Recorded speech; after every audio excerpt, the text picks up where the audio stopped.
The Texas sun beat down mercilessly as Hank Maddox rode along the eastern boundary of his property. Once bustling with life, his ranch had fallen into silence these past 3 years. Only the creak of his saddle and occasional lowing of cattle accompanied his days now, along with memories that refused to fade.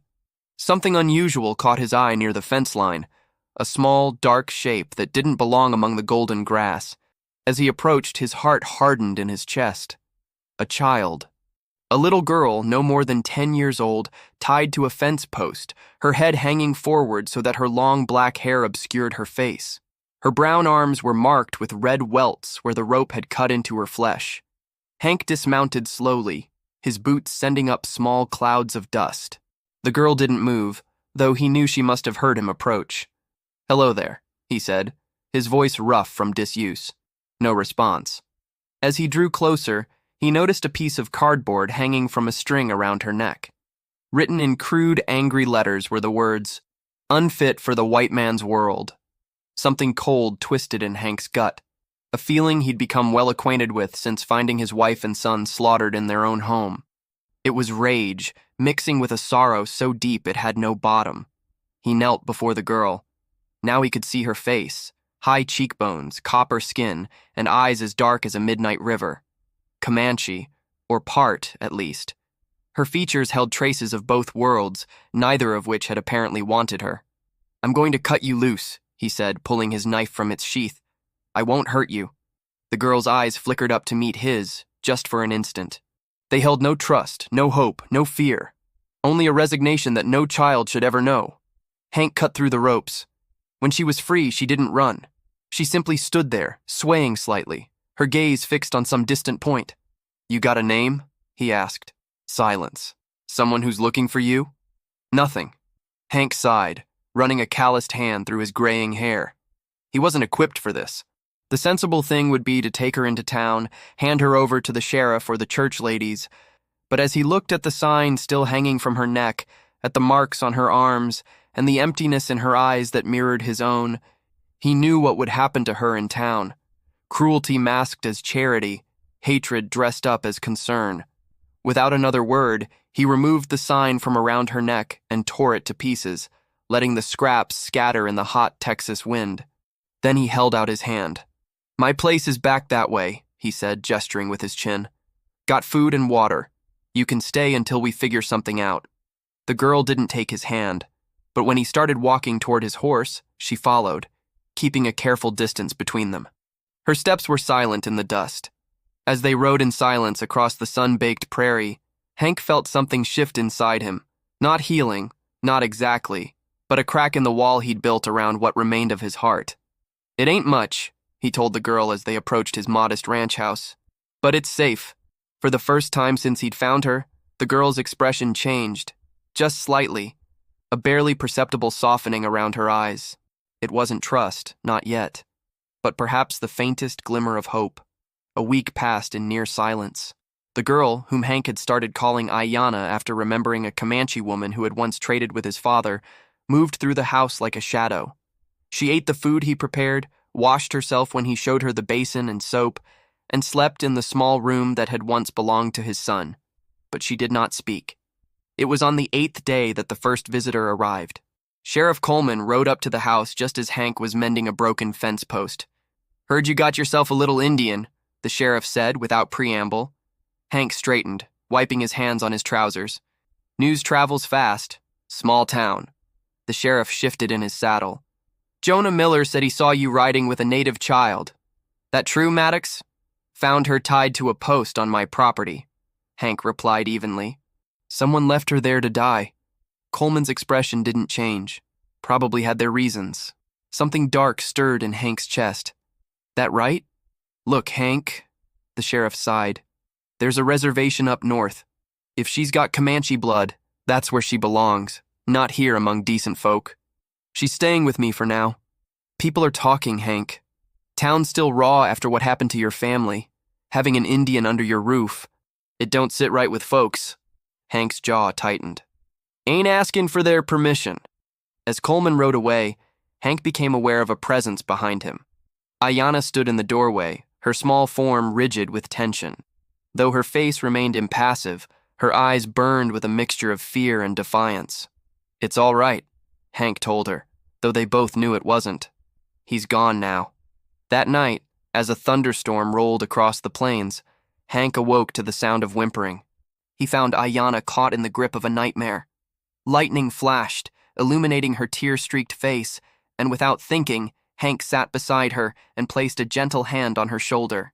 She startled awake, flinching from his touch, her eyes wild with terror. "You're safe," he murmured. "It's just a storm." For a long moment they stared at each other.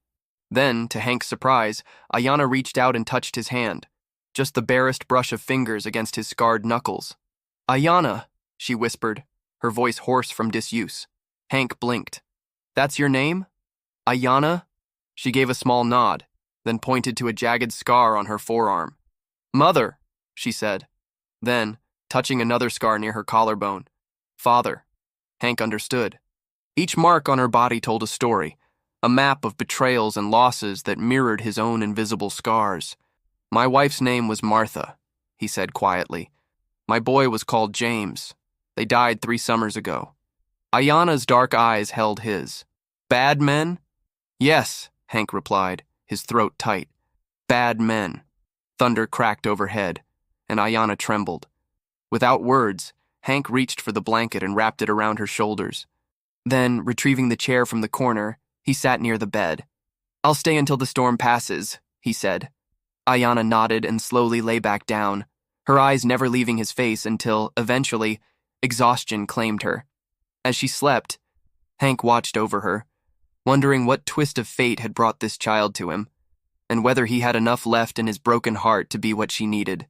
By mid-autumn, a tenuous routine had established itself at the Maddox ranch.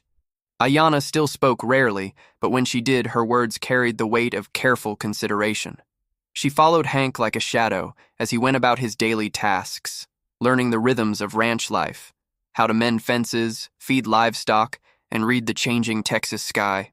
One morning, Hank announced, "We need supplies. Have to go into town." Aiyana stiffened, her spoon clattering against her plate. "You can stay here if you want," Hank offered, understanding her fear. She shook her head firmly. "I go too." An hour later, they rode into Redemption, Texas, a dusty collection of wooden buildings strung along a single main street. As they made their way toward the general store, people stopped to stare. Conversations halted mid-sentence, and mothers pulled their children closer. Inside the store, the atmosphere grew even more tense. Mrs. Larson, the shopkeeper's wife, watched with narrowed eyes as Hank selected supplies. "Didn't think we'd be seeing you in town again, Maddox," came a voice from behind them. Hank turned to find Thomas Brennan leaning against a barrel of nails, a smirk playing at the corners of his mouth. Brennan had never made a secret of his desire to acquire Hank's land. "Just getting supplies, Brennan," Hank replied evenly. "Nothing more." Brennan's gaze shifted to Aiyana, who stared back at him with unflinching eyes. "Heard you'd taken in a savage. Didn't believe it till now." He spat on the floor. "Mixing with Indians after what they did to your family. Martha must be turning in her grave." Hank's hand clenched into a fist, but before he could respond, another voice cut through the tension. "That's quite enough, Thomas." Dr. Sarah Wilson stood in the doorway, her medical bag in hand. Though relatively new to Redemption, the doctor had earned respect through her skill and unwillingness to bend to the town's prejudices. "The child needs a checkup," she continued, her tone brooking no argument. "Hank, bring her to my office when you're done here." In the doctor's small office, Sarah examined Aiyana with gentle efficiency while Hank waited outside. When they emerged, the doctor's expression was troubled. "She's underweight and there are signs of past mistreatment," Sarah told him quietly. "But she's healing, physically at least." She hesitated. "Hank, what are your intentions here? This arrangement, it's unusual to say the least." "She needs someone," Hank said simply. "Seems I'm it." Sarah studied him for a long moment. "The town won't make it easy for either of you. Town can go to hell." A smile touched Sarah's lips. "Some already think you have." Her expression grew serious again. "If you're determined to do this, you'll need to make it official. Adoption papers. I have a friend in the county seat who might help, discreetly." As they rode home, Aiyana broke her usual silence. "The doctor lady is good," she said. "Yes," Hank agreed. She is. The others, Aiyana frowned. They hate me because I am Comanche? Hank considered how to answer. They fear what they don't understand, he said finally. And fear makes people do terrible things. Aiyana nodded, as if this confirmed something she already knew. Like the men who killed your family? The question struck him like a physical blow. Yes, he managed. Like them. Were they Comanche? She asked, her voice barely audible. I thought so, for a long time, he admitted. That's what everyone said. But later, I found out they were white men, painted to look like Indians. Cattle rustlers trying to start a war so they could profit from it. He'd never told anyone this truth. The bitter revelation that had come too late to save his family, but had freed him from the poison of misdirected hatred. Aiyana was quiet for so long that Hank thought she might not speak again. Then, just as the ranch house came into view, she said, We are the same then, both alone because of lies. Hank's throat tightened. We're not alone anymore, Aiyana. That night, Aiyana gave him a small wooden carving, crude but recognizable as a horse. He'd noticed her working on something with his pocket knife over the past weeks. It's beautiful, he said, genuinely touched. Thank you. Aiyana nodded solemnly. My mother taught me. Before. In that moment, Hank realized that they had crossed some invisible threshold. They were no longer merely two wounded souls seeking shelter in each other's company. They were becoming family. The autumn evening was unseasonably cold as Hank taught Aiyana to play checkers on a board he'd carved years ago for James. A sharp knock rattled the door, startling them both. Hank frowned. Stay here, he told Aiyana, reaching for his rifle. When he opened the door, he found Sarah Wilson on his porch, her face pinched with urgency. You need to leave, she said without preamble. Tonight, now. What are you talking about? Hank demanded. Sarah's eyes found Aiyana. Brennan and his men are coming for her. They're drunk and armed. A cold settled in Hank's gut. Why now? The adoption papers, Sarah explained. Word got back from the county seat. Judge Holbrook is inclined to approve them. Brennan's been waiting for an excuse. How many men? Hank asked, already moving toward his ammunition. At least 6 when I left town. Could be more by now. Aiyana's face had gone still, her eyes dark with resignation. I knew they would come, she said quietly. Bad men always come. Not this time, Hank said, his voice hard with determination. Sarah, there's a line shack about 5 miles north. Take Aiyana there and wait for me. What are you going to do? Sarah asked, already helping Aiyana into her coat. Hank checked his rifle. Buy you time. He turned to Aiyana, who was watching him with those fathomless eyes. Kneeling before her, he placed his hands on her small shoulders. I need you to go with Dr. Wilson. Can you do that for me? They will hurt you, Aiyana said, a tremor in her voice. I've handled worse. He managed a smile. Remember what I taught you about the North Star? If we get separated, follow it. I'll find you. Aiyana reached up to touch his weathered cheek, a gesture so unexpected and tender that Hank felt his throat constrict. Promise? I promise. After they'd gone, Hank positioned himself at the front window. Soon, the faint glow of torches appeared through the darkness, moving steadily closer. He counted 8 riders. They stopped beyond the gate, and Brennan dismounted. Maddox! Brennan's voice carried across the yard. Send out the Indian girl and we'll leave you be. Hank remained silent, watching as the men spread out, surrounding the house. Don't be a fool, Hank, Brennan called again. That girl don't belong here. And where's that? Hank finally responded. Bottom of a ravine? Slave in some trader's camp? That ain't your concern, another voice joined in. Hand her over and we forget this happened. Hank's finger rested lightly on the trigger of his rifle. She's my daughter now. Papers are being signed. You touch her, you're breaking the law. A harsh laugh cut through the night. Law don't apply to Indians, Maddox. Then I reckon it don't apply to me either, Hank replied calmly. First man sets foot on my porch dies. A moment of silence, then a shot rang out, shattering a window. Hank ducked, then fired at the muzzle flash he'd seen. A cry of pain told him he'd found his mark. Chaos erupted. Bullets splintered wood as Hank moved from window to window, firing and retreating. A stray shot grazed his arm, but he kept fighting. When men reached the porch, Hank retreated to the kitchen, using the heavy oak table as a barricade. The front door crashed open, and shadowy figures poured in. "He's alone!" someone shouted. "The girl ain't here!" Brennan cursed viciously. "Where is she, Maddox?" "Gone," Hank said, blood seeping through his shirt sleeve but his aim steady. "Somewhere you'll never find her." As men searched the house, a sudden crash from above made the entire building shudder. Smoke began to fill the air as flames licked at the dry timber walls. "Fire!" someone shouted. "The whole place is going up!" Men began to retreat. Brennan lingered, his eyes finding Hank through the thickening smoke. "This ain't over, Maddox." "It is for tonight," Hank replied, his rifle still trained on the other man's chest. When they were gone, Hank tried to fight the blaze, but it was spreading too quickly. Choking on smoke, he grabbed the only things that mattered, the wooden horse Aiyana had carved for him and the family Bible, before staggering out into the yard. From a safe distance, he watched as his home collapsed in a shower of sparks and flames. The heat of it melted the early frost for yards around, creating a ring of mud that seemed to symbolize the destruction of everything he had known, everything except what mattered most. Mounting his horse, which had broken free during the gunfight, Hank turned north toward the line shack. The night was clear now, stars sharp as glass in the black sky. Among them, steady and true, shone the North Star, the guide he had promised to follow. The line shack was a simple one-room structure. As Hank approached, he saw smoke rising from the crude chimney, a beacon of life and warmth in the darkness. Sarah opened the door at his knock, a loaded shotgun in her hands. Relief flooded her face when she recognized him.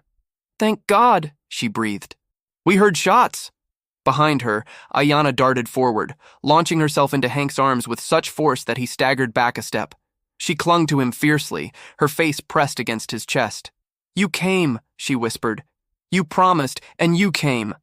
Hank held her close, his heart full in a way he had thought impossible after losing Martha and James. "Always will," he told her, and in that moment, he knew it was true. Inside, as Sarah tended to his wounded arm, Hank told them what had happened. The house was gone, along with most of their possessions, but Brennan and his men believed Aiyana had fled the area entirely. "What now?" Sarah asked, tying off the bandage. Hank looked at Aiyana, who sat cross-legged on a rough blanket near the fireplace, her eyes never leaving his face. "We rebuild," he said simply. "Not here, though. Too many memories, too much hatred." "Where?" "West," Hank decided. "Colorado, maybe. Somewhere we can start fresh." Sarah nodded slowly. "I have savings, enough to help you get established somewhere new." "Why would you do that?" Hank asked, genuinely puzzled. Sarah's gaze shifted to Aiyana, then back to him. "Because some things are worth fighting for, Hank. Some bonds are sacred." In the days that followed, as they waited for Hank's arm to heal, Aiyana grew closer to him than ever before. The shared danger had cemented their bond, transforming it from something tentative into something unbreakable. One evening, as they sat planning their journey west, Aiyana asked the question she had been holding inside. "Are you my father now?" Her voice was small but steady.